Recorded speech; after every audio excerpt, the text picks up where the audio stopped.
Hi everyone, my name is Ann Duff and I am, as you know, one of the careers advisors here and I mostly cover the College of Arts. But today I'm going to be talking about something a little bit more general, and it is specifically tailoring your student style for interviews and the workplace. So this is something that a few students have mentioned to us in the last wee while, that they're concerned about how they put themselves across for interviews or perhaps starting a new job. So there you are, you're putting lots of time and effort into looking good, you're buying the clothes that you like, then boom, you have to go for an interview and apparently you need to wear a suit. You don't have one of those, and are they not kind of dear anyway? And I need to cover my tattoos, and what's this? They don't like hipster beards? Oh no. Well, fear not, dear students. What we're going to do today is a little practical 5 minutes of how to keep your look but still be conventional enough for the interview in the workplace, and best of all, and I think most importantly, how to do it without making your credit card completely cry. So, first of all, get the pitch right. It's really important to understand the workplace that you're going into. So what's the dress code that's already in place there? So have a look at what they're wearing. If you can go to the place of work, go to the place of work and have a look at what everybody else is wearing. So for example, if it's a part-time job in a shop, just go down to the shop, have a look, see what everybody else is wearing. If it's something a little bit more professional or formal and you can't just pitch up into the place of work to have a look and see what everybody's wearing, look at it online, or just ask. If you're invited for an interview, it's perfectly okay that you can say what's the dress code of the place so that you can understand how to dress yourself accordingly for the interview. Once you understand what the dress code is, you just take it up a wee notch. So there's 3 kinds of, roughly speaking, bands that dress code for work falls under. Casual, so a place like a shop, for example, or a bar or a cafe where you're able to wear your jeans, you're able to wear a smart shirt, casual. Then you've got smart casual, where you're a little bit more smart for work, but you're not completely suited up. And then, of course, you've got your business formal, which is your suit, your shirt, your tie, completely smart, really professional, quite corporate looking.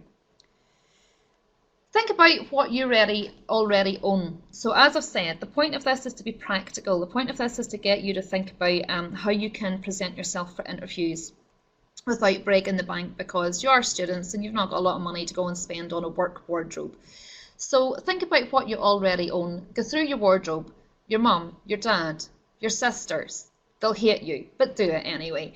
And go through and just have a wee look and see what anybody can contribute to you. You're looking for anything that's in neutral colours and worky. And what I mean by that is conservative.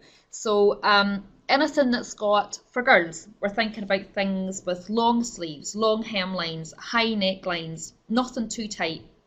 If you maybe have a low cut blouse, but you think, well, it looks quite smart, you could maybe put a little vest top underneath it.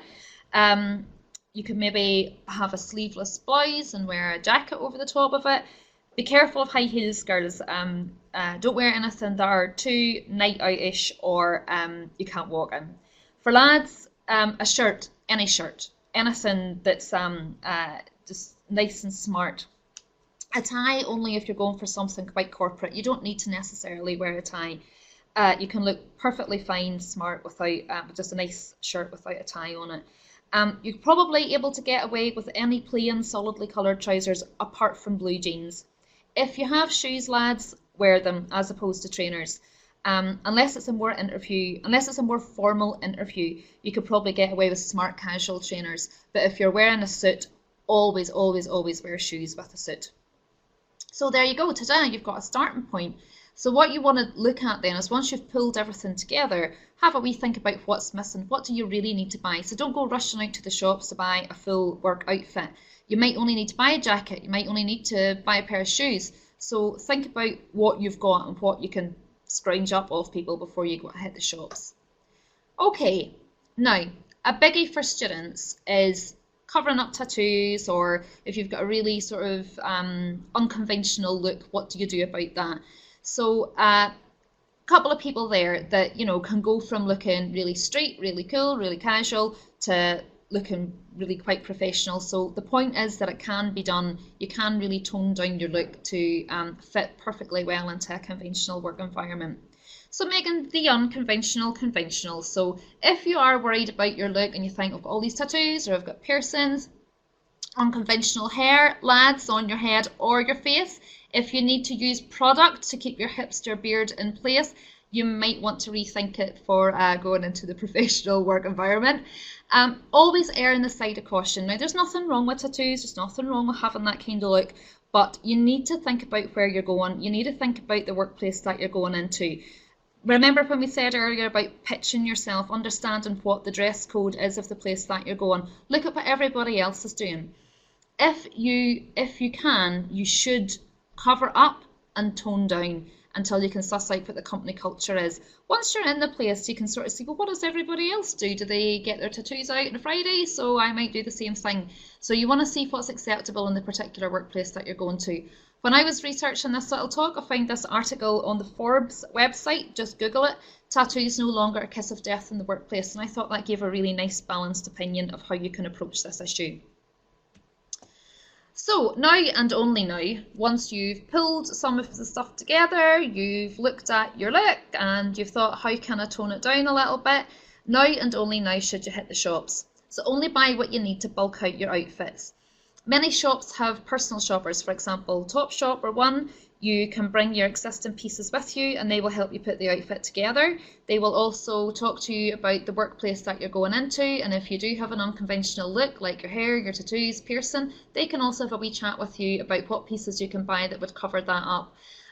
Choose a colour. This is a piece of advice that somebody gave me when I started working, and it was choose a colour and stick to it. So everything that you buy goes together. I'm a big fan of colour, and you know, the green trousers and the orange top and the red jacket really didn't, you know, go together. So choose a colour and stick to that so that everything that you buy will mix and match. Black and white are your friends, really. Look for anything, the most conventional tones that you can buy. They'll go with everything, and it's a really, really good buy. So if you're buying a pair of trousers, or if you're buying a jacket, or if you're buying a pair of shoes, anything that's a wee bit more expensive, buy it in black, because then you know it'll go with everything. And ladies, we can refer you to an organisation called Dress for Success, who are based out in Cumbernauld, who will outfit you for free. It's a charity, so we need to refer you to that, so just ask. Unfortunately, lads, there's no such organisation for guys, but if you do invest in a suit, Timpson's, the dry cleaners, will dry clean it for you for free. If you go in and have a chat with them and tell them that you're job seeking, they don't require any proof.